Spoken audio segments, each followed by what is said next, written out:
So you want to change the shift boot on a 240 SX or a 180 SX. I'm going to show you how to do that in this video. Really quick, really simple guide. Yeah, this won't take long at all.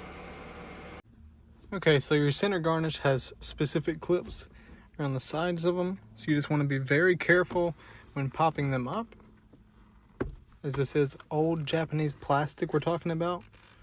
Just be very gentle. Just go around and make sure you get each of those clips.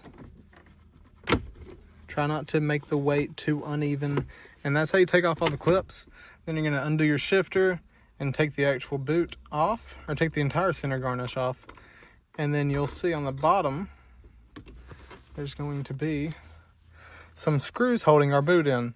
So we're going to take off these screws. Your new one should come with this entire piece.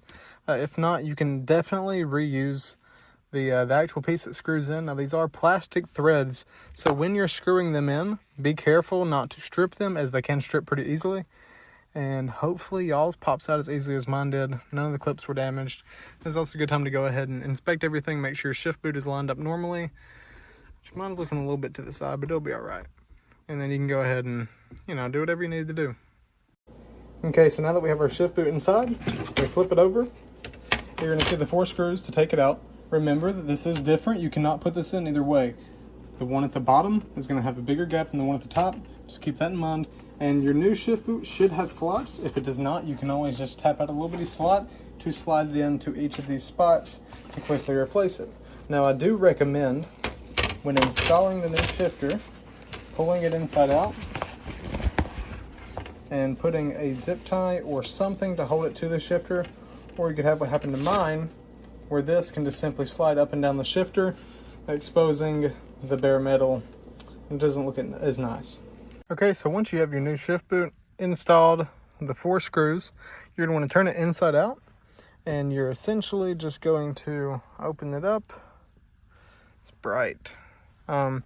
Basically, you're going to open it up. It's going to be hard to do it with just one hand. You're going to put it onto the shifter. Then you're going to slide this ring over it, and then either zip tie, or mine already had one of these on it, so I'm going to reuse it.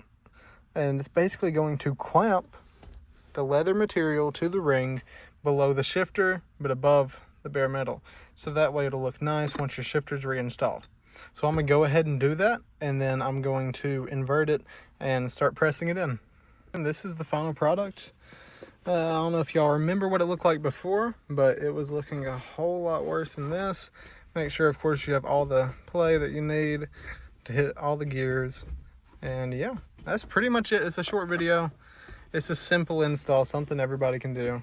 But it makes the car look a whole lot better whenever it did have a torn boot. And now it's looking nice again. So yeah, I hope y'all enjoyed the video. Hope I learned something. If you did, stay tuned, because I'm actually changing the axles on this car very soon, within the week. This is the axle that is torn and bad. I'm gonna replace it soon. So yeah, hope you enjoyed.